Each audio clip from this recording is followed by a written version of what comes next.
जरांगे पाटील यांची भेट झाली होती. लोकसभेच्या संदर्भातली चर्चाही झालेली आहे.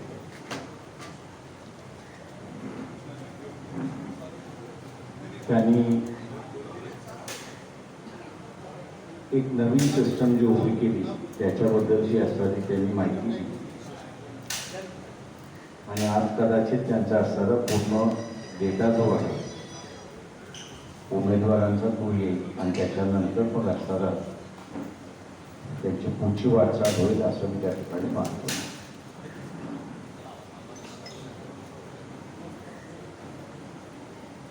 दुसरं,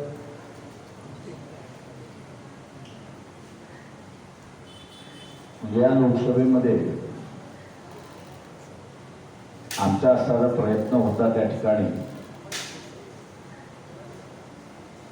की बीजेपीच्या विरोधातली असणारी एक मजबूत आघाडी उभी व्हावी अशी असणारा प्रयत्न होता. पण दुर्दैवाने ज्या पद्धतीने आम्हाला आघाडी पाहिजे होती त्या पद्धतीने आघाडी उभी राहत नाही अशी असणारी परिस्थिती. महाराष्ट्रातल्या असणाऱ्या वेगवेगळ्या संघटना ज्या आहेत त्या वेगवेगळ्या संघटनांशी बोलून 2 तारखेपर्यंत बीजेपीच्या विरोधातली असणारी महत्वपूर्ण आघाडी जी आहे ती आघाडी आपल्याला उभी राहिलेली दिसेल. ज्या संघटनांशी आम्ही बोलतोय त्या संघटनेमधला असणारा अजेंडाही त्याच्यामध्ये असणारा हळूहळू डिसाईड होतो. मेन अजेंडा जो आहे तो बेसिकली एक म्हणजे प्रायव्हेटायझेशनच्या विरोधात पूर्णपणे आपण भूमिका त्या ठिकाणी घेतली पाहिजे. दुसरं, कॉन्ट्रॅक्ट सिस्टममध्ये जो कर्मचारी अधिकारी लागलेला आहे सुप्रीम कोर्टाचा निर्णय लक्षात घेता त्यांना 58 वर्ष पूर्ण होईपर्यंत रिटायरमेंट करायचं नाही. 3-3, 4-4 महिन्यांचे जे कॉन्ट्रॅक्ट त्यांचे आहेत त्याला असणारा परमनंट वाढ द्यायची आणि 58 वर्ष होत नाही तोपर्यंत त्याला रिटायरमेंट द्यायचं नाही असा एक अजेंडा आमचा त्याच्यामधला करतोय. दुसरा, महाराष्ट्रामध्ये एकंदरीत 14 लाख सरकारी कर्मचारी आहेत आणि अधिकारी आहेत.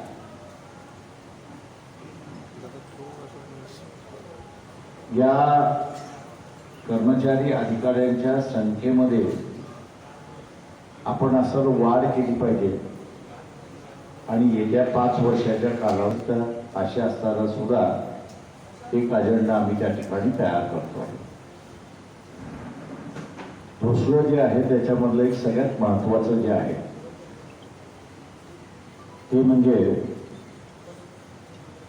आम्ही 22 लाखापर्यंत जरी घेऊन गेलो तरी एम्प्लॉयमेंट सर्वांनाच मिळू शकेल. म्हणजे 20 वर्षापासून ते 35 वर्षाचा होईपर्यंत सगळ्यांनाच एम्प्लॉयमेंट देऊ शकतो अशी काही परिस्थिती नाही. आणि म्हणून एक मूलभूत बदल करण्याचा आम्ही आज सगळं ठरवलेलं आहे आणि त्याच्यावरती एकमत झालेलं आहे. ते म्हणजे की ॲग्रो इंडस्ट्री याचे जे सगळे मोठमोठे प्रोजेक्ट्स होतात आहेत, मेगा प्रोजेक्ट्स होतात आहेत,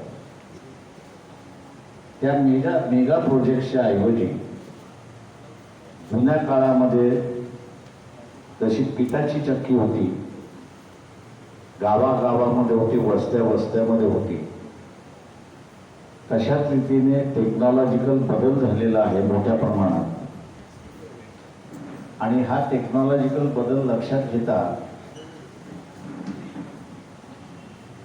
ॲग्रो प्रोसेसिंग इंडस्ट्री, मायनर आणि टायनी इंडस्ट्री, मायक्रो इंडस्ट्री अशा रीतीचा असणारा त्या ठिकाणी भर द्यायचा, वाढवायचा अशी असणारी परिस्थिती आहे.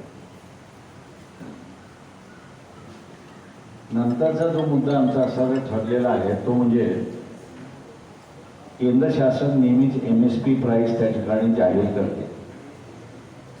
दिल्लीमध्ये आजही आंदोलन त्या ठिकाणी चाललेलं आहे. आणि शहरी ग्राहक एका बाजूला आणि ग्रामीण विक्रेता हा दुसऱ्या, शेतकरी हा विक्रेता मी असं म्हणतो, हा दुसऱ्या बाजूला, याला दोन्ही बाजूने लुटल्या जाते अशी असणारी परिस्थिती आहे. एकाला भाव वाढून लुटल्या जातं अशी असणारी परिस्थिती आहे आणि दुसऱ्याला शॉर्टेज करून लुटल्या जातं अशी असणारी परिस्थिती आहे. तर याच्यावरचा असणारा जो तोडगा आहे तो म्हणजे केंद्र शासन जे हमी भाव देतं त्या हमी भावाचा असणारा कायदा हा जर केला तर ग्रामीण भागातल्या भाव वाढून जी लूट होते ती त्याच्यामध्ये असणारं थांबेल आणि जो कोणी भाव वाढून हमी भावापेक्षा कमी दराने विकत घेईल त्या कायद्यामध्ये त्याला असणारं शिक्षेची तरतूद करायची अशी असणारी परिस्थिती आहे. हमी भाव एकदा असताना त्या ठिकाणी मिळाला की मग शहरी कन्झ्युमर जो आहे तर या शहरी कन्झ्युमरला आपल्याला असणारं ते प्रॉडक्ट कितीला मिळालं पाहिजे, कसं मिळालं पाहिजे याचं त्याला डिसाईड करण्याचा असणारा अधिकार त्या ठिकाणी येतो आणि म्हणून हा कायदा करण्याचा भाग त्याच्यामधला आहे.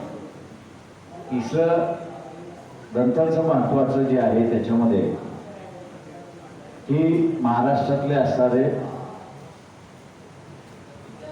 जे महत्त्वाची पिकं आहेत ती म्हणजे पश्चिम महाराष्ट्रामध्ये ऊसाचं आहे, मराठवाडा, विदर्भ आणि खानदेशचा असणारा काही भाग म्हटलं तर तिथे असणारा कापूस आहे, सोयाबीन आहे आणि विदर्भातला वरचा विदर्भ आणि कोकण आपण असणारं पाहिलं तर हे तांदळाचं असणारं माहेरघर आहे अशी असणारी परिस्थिती आहे. आणि म्हणून त्याचे भाव हे असणारं आपणच त्या ठिकाणी ठरवलं पाहिजे अशी असणारी परिस्थिती आहे. सोयाबीन हा पूर्णपणे जे पीक घेतलं जातं त्याचा असणारा 100% एक्सपोर्ट होतो अशी परिस्थिती आहे. आणि म्हणून आम्ही असं म्हणतो की मिनिमम सपोर्ट प्राइस हा असणारा 5,000चा असला पाहिजे. कापसाचा जो आहे तो असणारा 8,000चा असला पाहिजे. आणि ऊसाच्या ह्याच्यामध्ये आता 20% इथेनॉल हे पेट्रोल आणि डिझेलमध्ये मिक्स करण्याचा अधिकार त्या ठिकाणी शासनाने दिलेला आहे. परंतु ऊसाचा असणारा रेट त्या ठिकाणी जो फायनल होतो, ऊसाचा असणारा रेट त्या ठिकाणी फायनल केला जातो त्याच्यामध्ये इथेनॉल हा जो आहे त्याचा रेट त्या ठिकाणी दिला जात नाही. आणि म्हणून आम्ही असणारा आग्रह त्या ठिकाणी धरणार आहोत की इथेनॉल हा जो मळीपासून तयार केला जातो त्याचं प्रॉफिट नुसतं असणारं कारखान्याला जात आहे, तर ऊसाचा रेट फायनल करत असताना त्याचाही त्या ठिकाणी बघावं अशी असणारी परिस्थिती आहे. ज्या काही संघटनांची आम्ही असं बोलतो त्या मेन मुद्दे त्यांच्याबरोबर बसून जे ठरत आहेत त्याची मी आपल्याला असणारं माहिती या ठिकाणी दिलेली आहे. आणि 2 तारखेपर्यंत मला वाटतं नेमकं या संघटनांबरोबर बसून वंचित बहुजन आघाडी जे करणार आहे त्याच्यातला असणारा भाग आहे. पहिल्या फेजमधला जो आहे तो फॉर्म भरण्याचा ठरत आहे, संपलेला आहे. दुसऱ्या फेजमधला असणारा त्या ठिकाणी सुरुवात झालेला आहे. आणि म्हणून तिसरा जो आहे, तिसरा, चौथा, 5वा, 6वा जो आहे तो सगळे मिळून त्या ठिकाणी कॅन्डिडेट ठरवतील अशी परिस्थिती आहे. मी जसं म्हटलं तसं 2 तारखेला आपल्याला असणारं या ठिकाणी पूर्णपणे माहिती मिळेल अशी आणि पुढचं वाटचाल कशी असेल ती आपल्यासमोर या ठिकाणी मांडल्या जाईल. माझं निवेदन संपलं. आपण असं विचार